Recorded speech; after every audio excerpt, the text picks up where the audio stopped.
তো কেমন আছো তোমরা সবাই? তোমাদের সবাইকে পঞ্চমী প্রীতি শুভেচ্ছা আমার তরফ থেকে। আজকে তোমাদের সামনে একটা মেহেন্দির ডিজাইন নিয়ে চলে এসেছি। জানি আমি মেহেন্দির ডিজাইন সেরকম ভালো করতে পারি না, তবুও যা চেষ্টা করলাম।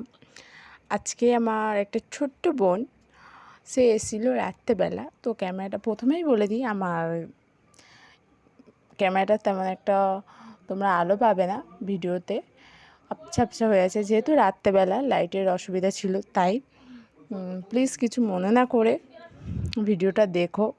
আর যাই হোক, আমি এই মেহেন্দি ডিজাইনটা করেছি, কেমন লাগছে তোমাদের বলবে। আর আমাকে একটু সাপোর্ট করো, একটু ভালোবাসা দিও, তাতেই হবে। আর সিম্পলের উপর থেকেই, আর আমার কাছে যেহেতু বেশি সময় ছিল না, খুব তাড়াহুড়োর মধ্যে এটা করেছি, অনেক রাত হয়ে গেছে তাই জন্য। আর কাল আমি পুরো মেহেন্দিটা শুধু এক পিঠ কমপ্লিট করতে পেরেছি। এরপরে ভিডিওতে আমি দেখাবো পুরো হাতটা কেমন হয়েছে। ঠিক আছে? আর কেমন হয়েছে সত্যিই কমেন্ট করে জানিও। যেহেতু বাচ্চা মেয়ে, তো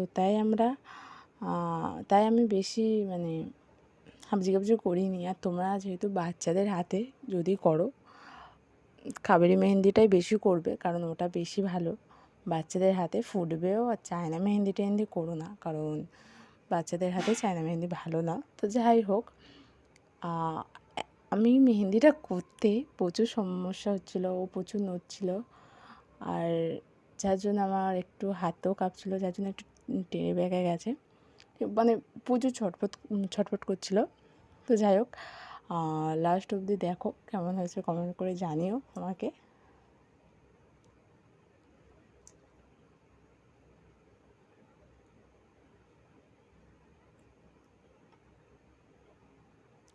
আর জানি অত সুন্দর মেহেন্দি ডিজাইন করতে পারিনি, ভালো কথা।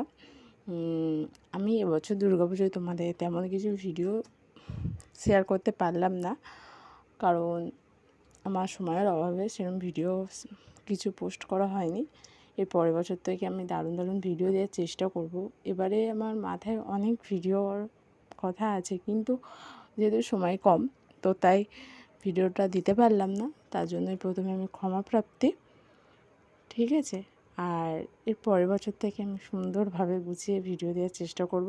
লাস্ট বলো যে ভিডিওটা কেমন হয়েছে, তোমরা মেহেন্দি ডিজাইনটা কেমন হয়েছে বলবে। ঠিক আছে?